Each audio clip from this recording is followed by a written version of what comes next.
అంటే ఎవరి సామర్థ్యాన్ని బట్టి, ఎవరి పనితనాన్ని బట్టి వారికి ప్రతిఫలము ప్రభు ఇచ్చువారై ఉన్నారు. కాబట్టి సామెతలు 31లో మనం చూస్తున్నాం.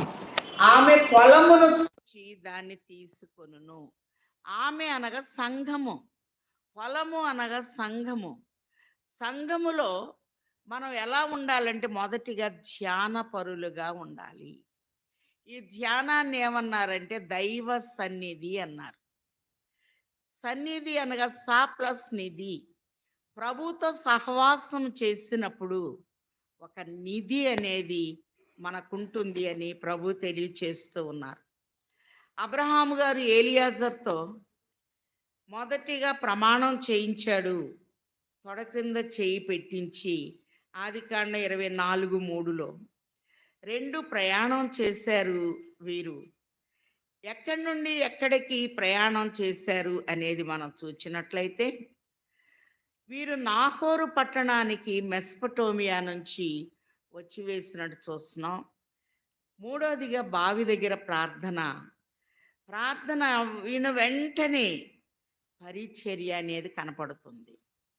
పరిచర్యను బట్టి ప్రభు ప్రతిఫలం ఇచ్చువారై ఉన్నారు. మొదటి తిమోతి పత్రిక 4:15లో మొదటి తిమోతి పత్రిక 4:15లో నీ అభివృద్ధి నీ అందరికీ తేటగా కనపడనిమ్ము. పరిచర్యలో అభివృద్ధి అనేది ఉంటుంది అని ప్రభు తెలియచేస్తూ ఉన్నారు. తర్వాత మరి ఈమెకి బహుమానము అనేది ఇవ్వబడినట్లుగా మనం చూస్తూ ఉన్నాం. ఒకసారి చూద్దాం. ఆదికాండ 24లో 22లో ఒంటెలు త్రాగుట అయిన తర్వాత ఆ మనుష్యుడు అరతులము ఎత్తుగల బంగారపు ముక్కు కమ్మిని ఆమె చేతులకు 10 తులముల ఎత్తుగల 2 బంగారు కడిమలను తీసి నువ్వు ఎవరి కుమార్తెవు? ఇక్కడ క్వశ్చన్ మార్క్. పరిచర్య అయిన వెంటనే బహుమానం వచ్చింది. నీ వాక్యము వేల కొలది వెండి బంగారు నాణ్యముల కంటే కోరదగినదని చూస్తున్నాం. పరిచర్య అయిన వెంటనే మరి చక్కటి ప్రబోధము, పరిచయాలు చేసుకోవాలి ఒకళ్ళకొకళ్ళు. ఏలియాజరుకి మా ఇంట్లో బస్ ఉంది అని చెప్పితే వాళ్ళ ఇంటికి వచ్చాడు ఆయన. అప్పుడు వాళ్ళ అన్న దీవిస్తున్నాడు. ఒకసారి చూద్దాం. ఆదికాండ 24:31లో లాబాను యెహోవా వలన ఆశీర్వదించబడిన వాడా లోపలికి రమ్ము, నీవు బయట నిలబడనేలా, ఇల్లును ఒంటెలకు స్థలమును నేను సిద్ధము చేయించి తిననెను. ఒంటెల దాహం తీరింది. బస ఏర్పాట్లు కూడా ప్రభు చక్కగా జరిగించారు. ఒక ఆశీర్వాదముతో ఆయన్ని ఆహ్వానిస్తూ ఉన్నారు. ద్వితీయోపదేశకాండం 28లో చూస్తే నీవు నీ దేవుడైన యెహోవా మాట శ్రద్ధగా వినేడలా ఈ దీవెనలన్నీ నీకు ప్రాప్తించును. నువ్వు పొలములో దీవించబడుదువు, పట్టణములో దీవించబడుదువు. నువ్వు లోపలికి వచ్చినప్పుడు బయటకు వెళ్ళినప్పుడు దీవించబడదు. పొలము అంటే చిన్న కుగ్రామాల్లో ఉన్న, పట్టణాల్లో ఉన్న, ఎక్కడున్నా దేవుని మాట విన్నప్పుడు, దేవుని ఆజ్ఞను గైకొన్నప్పుడు తండ్రి మనల్ని దీవించువారై ఉన్నారు అని ప్రభు తెలియచేస్తూ ఉన్నారు. కాబట్టి దీవెనతో వారు ఆహ్వానిస్తూ ఉన్నారు. మంచి భోజనం ఏర్పాటు చేశారు. లోకరీచ్చి అంటారు, పెళ్ళి సంబంధానికి వెళ్ళినప్పుడు కదిగితే అతకదు అంటారు. ఇక్కడి నుంచి వచ్చింది. నేను వచ్చిన పని నెరవేరితే కానీ నేను భోజనము చేయను అని అబ్రహాము యొక్క ఔన్నత్యాన్ని గురించి ప్రబోధం. బంధువులైన దేవుడు ఆయన ఎలా దీవించాడు, ఆయన కుమారుని ఎలా దీవించాడు, చాలా చక్కగా ఆయన వివరించినప్పుడు మరి వాళ్ళు అంటున్నారు 50వ వచనంలో, ఇది యెహోవా వలన కలిగిన కార్యము, మేమైతే అవునని కానీ కాదని కానీ చాలా అని చెప్తూ ఉంటే ఈయనేం చేశాడు అంటే వెంటనే ప్రబోధమైన వెంటనే ప్రధానం ఇచ్చిపుచ్చుకుంటారు. మరి తల్లిదండ్రులకు అదే సాంప్రదాయాన్ని ఇప్పుడు మనం ఫాలో అవుతున్నాం పెళ్ళిళ్ళప్పుడు. యెషయా గ్రంథములో మనం చూస్తున్నాం. తూర్పు దిక్కునున్నవారు 2 అధ్యాయం 6లో ఉంటుంది. సంప్రదాయములతో నిండుకొని ఉన్నారు. సాంప్రదాయబద్ధంగా వధువు సిద్ధపడాలి అని ప్రభు తెలియచేస్తూ ఉన్నారు. వస్త్రాలనిచ్చాడు, వస్తువులిచ్చారు. ఆ రాత్రి బస చేసిన తర్వాత ఈ ప్రధానము అనేది ప్రథమ దానము పంచబడినట్టు చూస్తున్నాం. లోకరీత్యా అంటారు నిశ్చితార్థము ప్రధానం జరిగితే సగం పెళ్ళి అయిపోయింది అని. మన సనత్ వినుత్ గారు పాప విషయంలో కూడా చక్కటి ప్రార్థనలు చేశాం. ఘనమైన కార్యాన్ని దేవుడు మొన్న జరిగించారు. మేమే వెళ్ళి చేసి వచ్చాం. అలాగని ఇక్కడ ఒక చక్కని మాట చెప్తున్నారు. ప్రధానం ఎప్పుడైతే అయిందో పంపబడాలి. మరి ఒక 10 రోజులు వాళ్ళ అమ్మాయిని ఉంచుకోవాలనుకున్నారు. ఇప్పట్లాగా కాదు, సెల్ ఫోన్లు ఏమి లేవు. వెళ్తే వచ్చే పని అనేది లేదు. కువైట్ సరిహద్దుల్లో నుంచి ఈమె రావాలి వాగ్దాన దేశంలోని. అప్పుడు మరి ఈ చిన్నదాన్ని 10 రోజులు ఉంచు అంటే, నేను త్వరగా వెళ్ళాలి అని ఎలియాజర్ అంటే ఆ అమ్మాయిని అడిగారు. ఆ మనుష్యునితో కూడా వెళతావా అంటే, వెళతాను అని చెప్పింది. ఈమె పంపబడింది. మా సహోదరి నువ్వు వేవేలకు తల్లి వదుగాకని దీవెనిచ్చారు. ఈమె వచ్చేటప్పుడు ఆరోది పంపబడింది. పరిణయము జరగాలి అంటే ధ్యానము అవసరమై ఉన్నది. ఆదికాండం 24 అధ్యాయము 63లో సాయంకాలమున ఇస్సాకు పొలములో ధ్యానింప బయలు వెళ్ళి కన్నులెత్తి చూచినప్పుడు ఒంటెలు వచ్చుచుండెను. ధ్యానము పూర్తయింది. దావీదు ధ్యానపరుడు గనక తన కుమారుడైన సొలొమోను జ్ఞానవంతుడై ఉన్నాడు. ఎవరు ధ్యానం చేస్తారో వారికి దైవ జ్ఞానము అనేది దేవుడు అనుగ్రహించువారై ఉన్నారు. ఈయన ధ్యానము ప్రార్థన చేశాడు, కనిపెట్టాడు, ధ్యానం అయిపోయింది. ప్రార్థన ముగిసినప్పుడు కన్నులెత్తి చూస్తే ఒంటెలు వస్తూ ఉన్నాయి. వాళ్ళ ఇంట్లో ఒంటెలు 10 ఒంటెలు. ఈ ఒంటెలు వచ్చేటప్పుడు ఒంటెల్ని ఇస్సాకు చూచాడు. రిబ్కా కూడా కన్నులెత్తి ఆ వచ్చుచున్న వ్యక్తిని చూచింది. చూపులు కలిసిన శుభవేళ అంటారు, అదే ఇక్కడి నుంచే వచ్చింది. ధ్యానం ముగించుకొని ఆయన ఎలా చూచాడు, ఒంటి మీద నుండి ఈమె కూడా చూచింది. పరమగీతలో ఒక మాట ఉంది, ఒక్క చూపుతో నీవు నన్ను వశపరుచుకొంటివి అని. 10 మందిని చూడలేదు వాళ్ళు ఏమి.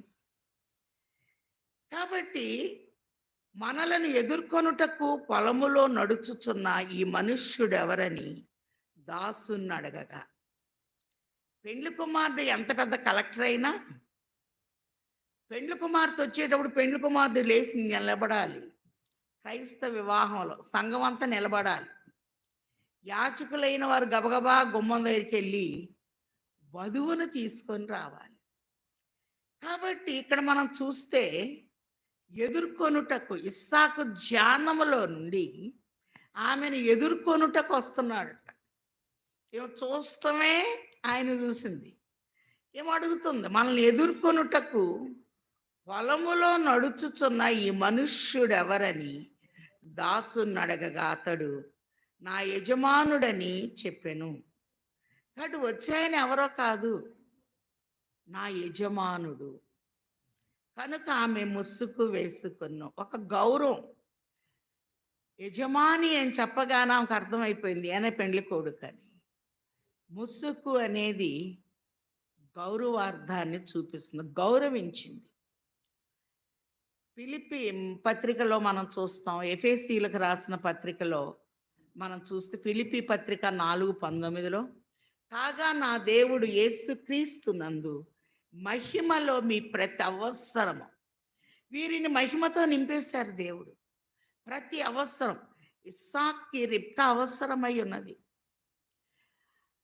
అందుకే మనం చూస్తే ఎఫెసీలకు రాసిన పత్రిక 5:25 నుండి పురుషులారా మీ భార్యలను ప్రేమించుడి, స్త్రీలారా మీ భర్తలకు లోబడి ఉండుడి. ఈ లోబడుట అనేది ఏ పెళ్లిలోనైనా ఇస్సాకు రిబ్కాలనే తీసుకుంటారు. కాబట్టి ఇక్కడ మనం చూస్తే మనల్ని ఎదుర్కొనుటకు పొలంలో నడుచుచున్న ఆ మనుష్యుడు ఎవరని దాసుని అడగగా అతడు నా యజమానుడని చెప్పాను కనుక ఆ ముసుగు వేసుకొని అప్పుడు ఆ దాసుడు తాను చేసిన కార్యములన్నీ ఇస్సాకుతో వివరించి చెప్పాను. ఇస్సాకు తల్లి అయిన శారా గుడారములోనికి ఆమెను తీసుకొని పోయెను. అట్లు అతడు రిబ్కాను పరిగ్రహింపగా ఆమె అతనికి భార్య ఆయను. మరి పరిగ్రహింపగా మొదటిగా ప్రమాణం చూచాం, 2 ప్రయాణాన్ని చూచాం, 3 ప్రార్థన చూచాం, 4 పరిచర్యను చూచాం, 5 ప్రబోధాన్ని చూచాం, 6 ప్రధానము పంపబట్ట చూచాం, 7 పరిణయము అనేది పరిగ్రహింపక శారా గుడారములో భార్య వచ్చిన వెంటనే దుఃఖ నివారణ కలిగాను. అందుకే భార్య దొరికిన వానికి మేలు దొరికేనని చూస్తున్నాం. ప్రభువు పెండ్లి కుమారుడుగా రానై ఉన్నారు. సంఘము పెండ్లి కుమార్తెగా సిద్ధపడాలి గనక మొదటి పొలము ధ్యానించిన పొలము, వధువుని కలుసుకున్న పొలముగా చూస్తూ ఉన్నాం. రెండవ పొలము భవిష్యత్ విషయాల్ని తెలియచేసిన పొలముగా చూస్తూ ఉన్నాం.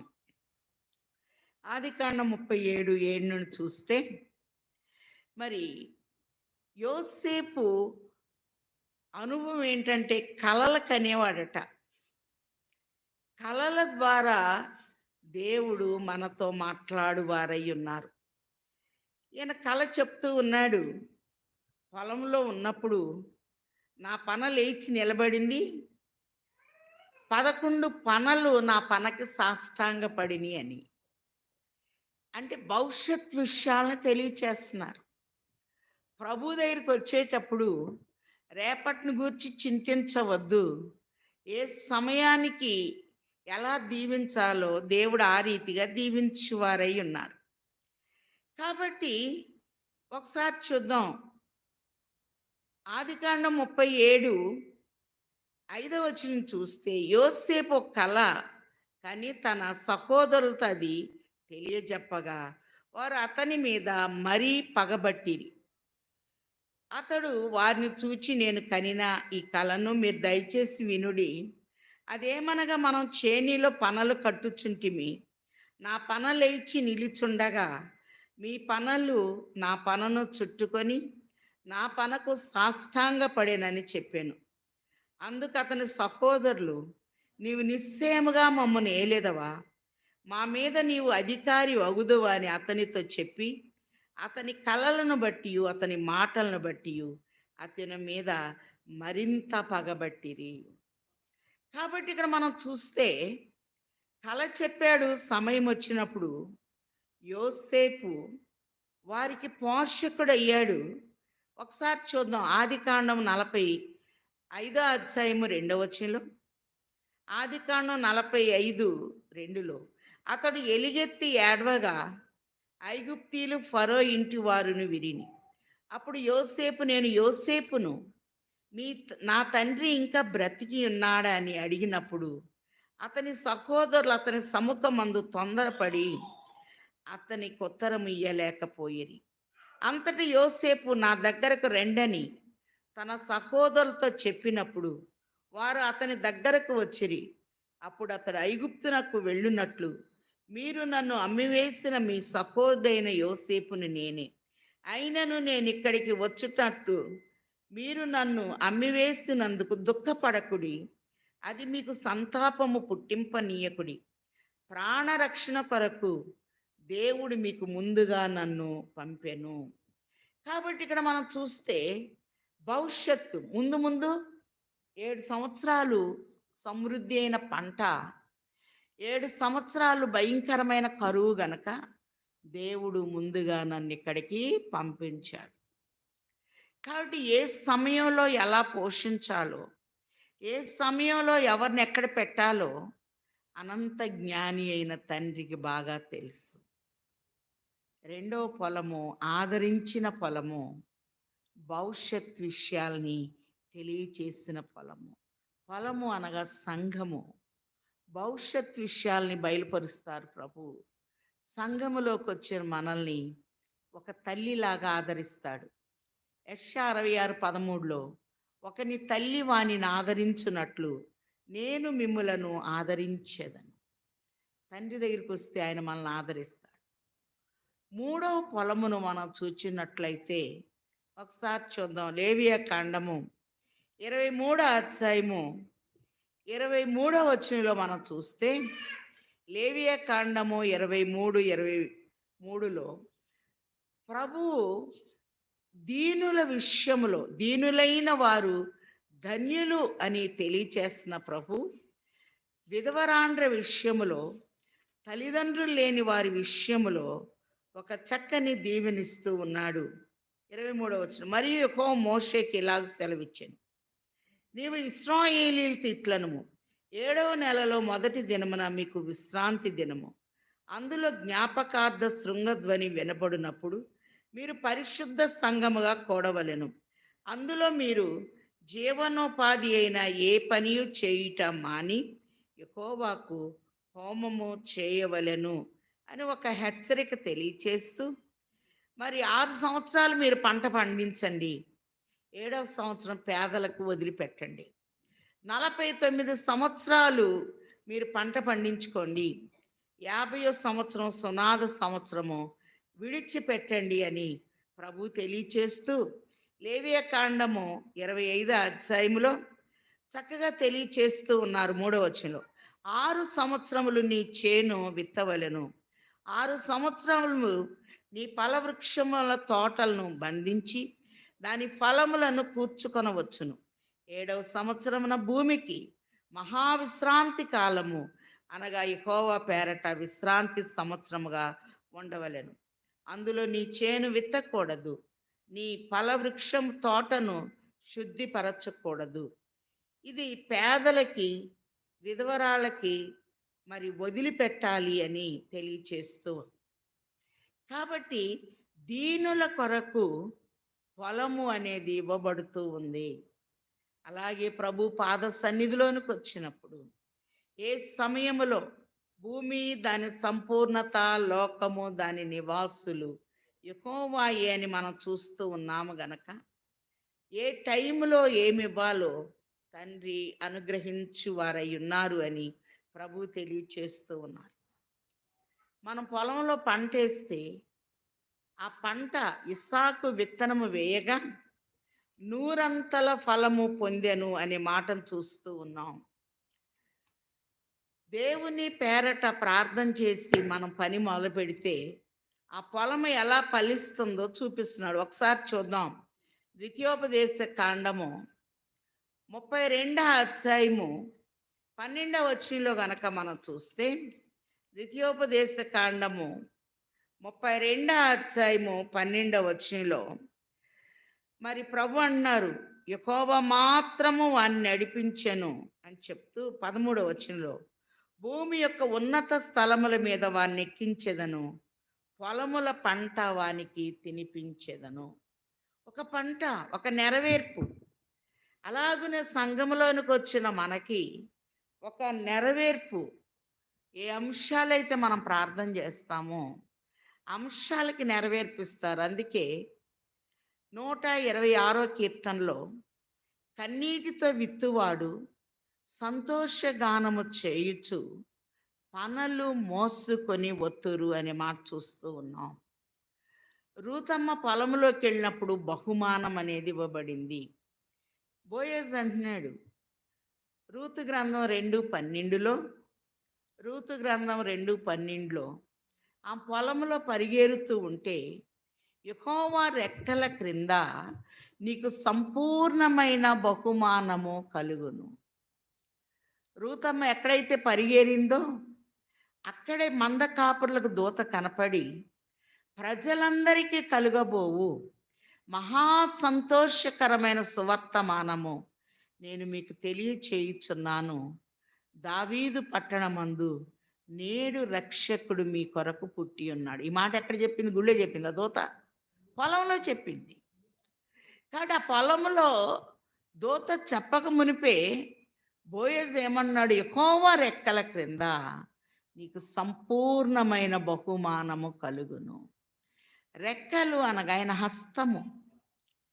అందుకే పేతురుకు రాసిన మొదటి పత్రిక 2వ అధ్యాయము 5వ వచనంలో మనం చూస్తే, ప్రభు రెక్కల దగ్గరికి లేకపోతే ఆయన హస్తము దగ్గరికి మనం వచ్చామనుకో, మరి ఇక్కడ ఆత్మ సంబంధమైన బలులుగా సజీవమైన రాళ్ళగా మీరు మార్చబడతారు అని చెప్తూ, పేతురుకు రాసిన మొదటి పత్రిక 6వ వచనంలో, దేవుడు తగిన సమయమందు మిమ్మును హెచ్చించునట్లు ఆయన బలిష్టమైన చేతి క్రింద దీన మనస్కులై ఇండుడి. ఆయన మిమ్మును గూర్చి చింతించుచున్నాడు గనక మీ చింత యావత్తు ఆయన మీద వేయి. నీ సన్నిధిలోకి వచ్చావు నాయన, పలానా విషయంలో నాకు చింత ఉంది, నువ్వు చూసుకో అని చెప్పి ఇక నెమ్మదిగా ఉండాలి. ఇక పొద్దాక గంటల తరబడి దాని గురించి ఆలోచించుకోడు. రేపటిని గురించి చింతించొద్దు అన్నాడు, దేనిని గురించి చింతించొద్దు అన్నాడు. నీ చింత యావత్తు ఆయన మీద వేయుము అని తెలియచేస్తూ ఉన్నారు. అందుకే పొలముల పంట నెరవేర్పుని కన్నీటితో విత్తువాడు సంతోష గానము చేయుచు పనలు మోసుకొని వత్తురు. పనలో మొదటి పన ప్రధాన యాజకునికి ఇస్తే, బలిపీఠం దగ్గర పనని ఇట్లా అల్లాడింప చేస్తాడట. అంటే అప్పుడు పన ఏం చేస్తుందంటే విజ్ఞాపన చేస్తుంది.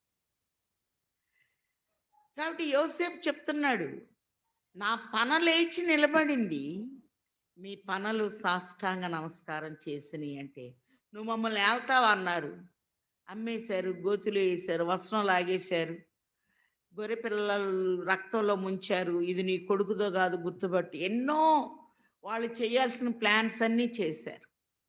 ప్రభు అంటున్నారు, నా తలంపులు మీ తలంపుల వంటివి కావు అని ప్రభు తెలియచేస్తూ ఉన్నారు. పొలములో ఉన్న మనము చప్పట్లు కొట్టాలంటే, ఎప్పుడు చప్పట్లు కొడతాము అంటే సంతోషంగా ఉన్నప్పుడు చప్పట్లు కొడుతూ ఉంటాం. ఒకసారి చూద్దాం, యెషయా గ్రంథము 55వ అధ్యాయంలో మనం చూస్తే 10వ వచనం చూద్దాం.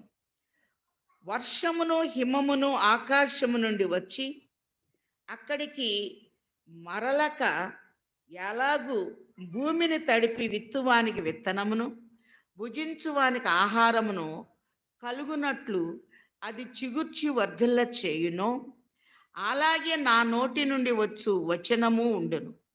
నిష్ఫలముగా నా యొద్దకు మరలక అది నాకు అనుకూలమైన దాన్ని నెరవేర్చును. నేను పంపిన కార్యమును సఫలము చేయును. మీరు సంతోషముగా బయలు వెళ్ళుదురు, సమాధానం పొంది తోడుకొని పోబడుదురు. మీ ఎదుట పర్వతములు మెట్టలు సంగీత నాదము చేయును, పొలములోని చెట్లన్నీ చప్పట్లు కొట్టును. కాబట్టి ఇక్కడ మనం చూస్తే పొలము అంటే సంఘం అని ముందే చెప్పుకున్నాం, చెట్లు అంటే విశ్వాసులు. పౌలు గారు అంటారు, నేను నాటాను, అపోల్లో నీళ్లు పోసాడు, వృద్ధి చేయువాడు దేవుడే. ఇంకా మనకు అర్థమయ్యేటట్లు మొదటి కీర్తనలో, నీటి ఓరన నాటబడినదై ఆకు వాడక తన కాలమందు ఫలమిచ్చు చెట్టు వలె ఉండును, అతడు చేయునదంతయు సఫలమగునని చెప్తున్నాం. అంత మాత్రమే కాదు, యెహోవా నాటిన చెట్లు అని ప్రభు తెలియచేస్తూ ఉన్నారు. కాబట్టి నీతిమంతులు ఖర్జూర వృక్షము వలె మవ్వు వేయుదురు అని 92వ కీర్తనలో మనం చూస్తూ ఉన్నాం. కాబట్టి నారు పోసేవారు ప్రభువే, నీరు పోసేవారు ప్రభువే, వృద్ధి చేసేవారు ప్రభువే.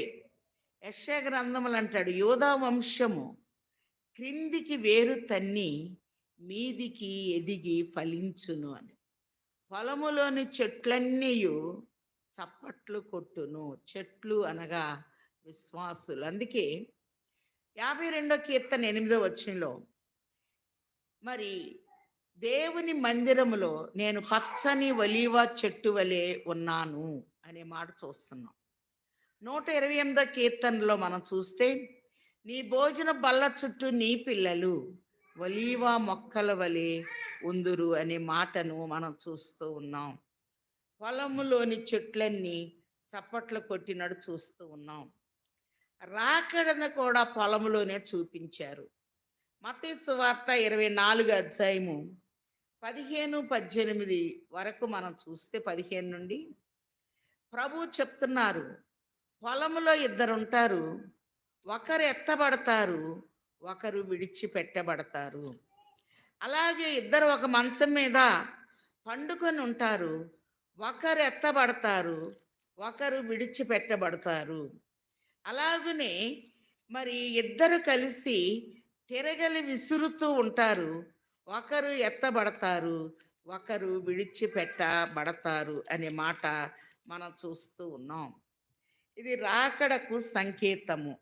మత్తయి సువార్త 24:41 చూస్తే, 40లో ఆ కాలమున ఇద్దరు పొలములో ఉందురు, ఒకడు తీసుకొని పోబడును, ఒకడు విడిచిపెట్టబడును. ఇద్దరు స్త్రీలు తిరగలి విసురుతుందురు, ఒకతే తీసుకొని పోబడును, ఒకతే విడిచిపెట్టబడును అని చెప్తూ, ఆయన ఏ దినమున ఏ జామున వచ్చునో తెలియదు గనక మెళుకుగా ఉండాలి అని ప్రభు తెలియచేస్తూ ఉన్నారు. సంఘములో మెళుకువ. అందుకే మరి మనం చూస్తే తిమోతికి రాసిన మొదటి పత్రిక 16 అధ్యాయము 13, 14 వచనాల్లో మెళుకుగా ఉండండి, విశ్వాసమందు నిలకడగా ఉండండి, పౌరుషము గలవారై ఉండుడి, బలవంతులై ఉండుడి, మీరు చేయునదంతయు ప్రేమతో చేయండి. మనకి పగలు అమెరికాకి రాత్రి అవుతుంది, అలాగే లండన్కి అది మధ్యాహ్నం అవుతుంది. కాబట్టి ఏ జామున ఏ టైంలో ప్రభు వస్తారో తెలియదు. అందుకే రాకడ ప్రార్థనలు మన తండ్రి గారు ముందుగానే రాసి పెట్టారు. మరి రాకడ తలంపు నిత్యము మనం కలిగి ఉండాలి గనక ఈ మత్తయి సువార్త 24:40 నుండి చూస్తే రాకడ మర్మాలు. అందుకే 15 నుంచి 18 వచనాల్లో నాశనకరమైన హేయ వస్తువు పరిశుద్ధ స్థలమందు నిలుచుట చూడగానే చదువువాడు గ్రహించునుగాక అని చూస్తూ ఉన్నాం. సువాసనిచ్చే పొలముగా ఉండాలి. మరి ఒకసారి చూస్తే ఆది కాండము 27లో 28వ వచనం చూస్తే, యాకోబు అన్నబట్టలు వేసుకొని వెళ్ళాడు, వాళ్ళ అమ్మ పంపించింది దీవెన కొరకు. వాళ్ళ నాన్న అంటున్నాడు, దగ్గరికి రా, చేతులు ఏషావియే గాని స్వరము యాకోబుదే అంటున్నాడు. నా కుమారుని సువాసన యెహోవా దీవించిన చేని సువాసన. అంటే చేలో కలుసుకున్నాడు కదా. ధ్యానం పూర్తయినప్పుడు రిబ్కా వచ్చింది. అప్పుడు ఆమె దగ్గర ఒక సువాసన. కొన్ని చాలల్లో మనం వెళుతూ ఉంటే సువాసన వస్తూ ఉంటాయి. సంఘములో సువాసన. ఎందుకంటే ఎఫెసీలకు రాసిన పత్రిక 5:2లో క్రీస్తు మిమ్మును ప్రేమించి పరిమళ వాసనగా ఉండుటకు మీ కొరకు బలిగా అర్పణగా తన్ను తాను సమర్పించుకొను. ఆయన రక్తము సువాసన. సువార్త అనేది సువాసన. యాజకుని వస్త్రములు సువాసన. సంఘములోకి వచ్చిన నీకు సువాసన. గర్భము అనేది సువాసన. నా కుమారుని సువాసన యెహోవా దీవించిన చేని సువాసన వలె ఉండును అని దీవిస్తూ ఉన్నారు గనక ఆయన సంఘములో వధువు రూపం వస్తుంది. ఆయన సంఘములో భవిష్యత్ విషయాలు తెలుస్తున్నాయి. ఆయన సంఘములోనికి వచ్చినప్పుడు ఫలింపు అనేది ఉంటుంది. ఆయన సంఘములో పనులు నెరవేర్పులు అనేవి మోసుకొని వస్తాం. ఆయన సంఘములో ఉన్నప్పుడు చప్పట్లు, అనగా పొలములోని చెట్లన్నీ చప్పట్లు కొట్టినంటే మనం సంతోషముతో ఉంటాం. ఇస్సాకు విత్తనము వేయగా 100 ఫలము పొందెను. అలాగే ఆయన సంఘములో నిష్ఫలముగా ఏది ఉండదు, దేనికైనా నెరవేర్పు ఉంటుంది అని చెప్తూ పొలముల పంటను నేను నీకు తినిపించేదను అని అంటున్నారు గనక ప్రభు ఒక పంట, ఒక నెరవేర్పునిచ్చి మహిమ నుండి అధిక మహిమకు వెళ్ళగలిగిన స్థాయిని మనందరికీ దయచేయును గాక. ఆమెన్. ప్రధాన బోధకుడు అయ్యున్న తండ్రి 7 పొలములు మా ముందుంచారు. ఆమె పొలమును చూచి దాన్ని తీసుకొను. తాము కూడబెట్టిన ద్రవ్యము పెట్టి ద్రాక్ష తోట ఒకటి నాటించునని వ్రాయించిన తండ్రి, పొలములు అనేక మర్మములు మాకు బయలుపరిచి ఉన్నారు గనక నీ సంఘం అనే పొలములో నాయన వధువు రూపాన్ని మాకు ఇవ్వండి. భవిష్యత్ విషయాలు తెలుసుకునే జ్ఞానం ఇవ్వండి. రాకడ సిద్ధపాటు అనేది మాకు ఇవ్వండి. పంటకి నెరవేర్పు అనేది మీరు ఇవ్వండి. పొలములోనే నాయన లోకరక్షకుడు ప్రజలందరికి కలుగబోవు మహా సంతోషకరమైన సువర్తమానం అని అందించారు గనక సమస్త విషయాలు నేర్చుకొని మహిమ నుండి అధిక మహిమకు వెళ్ళగలిగే స్థాయిని నాకు మాకు పొలము అనే సంఘములో దయచేయమని ప్రధాన బోధకుడయ్యున్న యేసు నామములో వేడుకొంచున్నాము తండ్రి. ఆమెన్. అదృశ్యుడైన తండ్రి యొక్కయు అద్వితీయుడైన కుమారుని యొక్కయు అంతరంగ నివాసి అయిన పరిశుద్ధాత్మ తండ్రి సంపూర్ణ సహాయము సమృద్ధి సమకూర్పు సదా తోడయుండును గాక. ఆమెన్.